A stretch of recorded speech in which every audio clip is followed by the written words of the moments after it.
और जब हम किसी समस्या के निदान में किसान को अल्टरनेट कोई मंच दे पाएंगे या उसको अल्टरनेट कोई प्रक्रिया दे पाएंगे तो उसका फायदा उसको मिलेगा। तो हम पराली जलाने में हम केवल ये बोलते हैं कि जलाइए मत, तो उससे काम नहीं चलेगा। यदि हम बोलेंगे कि वो एग्री वेस्ट जो है उसको आप बेच दीजिए और बेचने का आपको हम मंच प्रोवाइड कर रहे हैं। पराली जलाने के बाद मामले दर्ज किए गए थे किसानों पे और सरकार ने ये भी कहा था कि जो लोग पराली जलाएंगे तो हम उन्हें आगे जो लाभ मिलता है वो नहीं दिया जाएगा।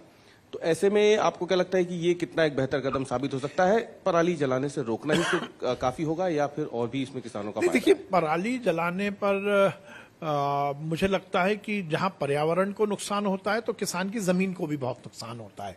यदि हम देखेंगे कि आज यदि हमें उन्नत कृषि की ओर जाना है तो हमें नए उपाय करने ही पड़ेंगे। और जब हम किसी समस्या के निदान में किसान को अल्टरनेट कोई मंच दे पाएंगे या उसको अल्टरनेट कोई प्रक्रिया दे पाएंगे तो उसका फायदा उसको मिलेगा। तो हम पराली जलाने में हम केवल ये बोलते हैं कि जलाइए मत, तो उससे काम नहीं चलेगा। यदि हम बोलेंगे कि वो एग्री वेस्ट जो है उसको आप बेच दीजिए और बेचने का आपको हम मंच प्रोवाइड कर रहे हैं तो मुझे लगता है उस समस्या का ठीक ढंग से निदान होगा। इसलिए मुझे लगता है ये समस्या का भी निदान होगा और किसानों को एक अल्टरनेटिव व्यापार भी मिलेगा। किसान क्रेडिट कार्ड की भी हम बात कर लेते हैं। मध्य प्रदेश इसकी लक्ष्य में अगर देखा जाए तो पूरे देश में नंबर 1 पर बना हुआ है। तो इस योजना को कितने आगे तक ले जाने के लिए या फिर इस योजना में और क्या नए नवाचार आपको लग रहा है करने की जरूरत है जिस पे आप लोग काम कर रहे हो? देखिए, मुझे इस बात की बहुत प्रसन्नता है कि कोऑपरेटिव सेक्टर में या कोऑपरेटिव मंत्रालय के माध्यम से हम केवल केवाईसी में ही नंबर 1 नहीं है, हम बहुत सारी चीजें जो देश की सरकार ने हमें की है उसमें हम नंबर 1 है। सहकारिता को लेकर मुझे इस मंच से कहते हुए कहीं संकोच नहीं है कि बहुत सारे प्रश्न चिन्ह लगते हैं।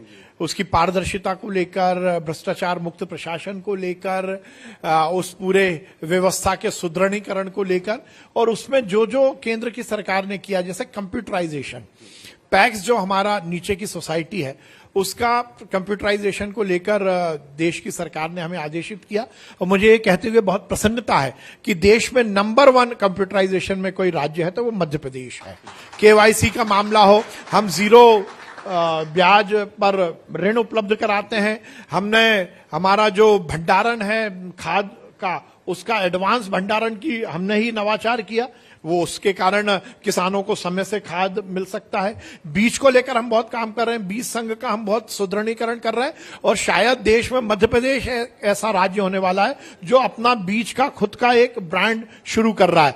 एमपी चीता नाम से हम अपना बीज शुरू कर रहे हैं। और ये जिस प्रकार से अमूल, इफ्को, क्रिफ्को अपने अपने क्षेत्र में सहकारी आंदोलन के अग्रणी है, मुझे लगता है बीज के क्षेत्र में मध्य प्रदेश बीज संघ आगे आने वाले समय में अग्रणी होगा और बीज का हम एक बड़ा ब्रांड शुरू करने वाले हैं एमपी चीता के नाम पर।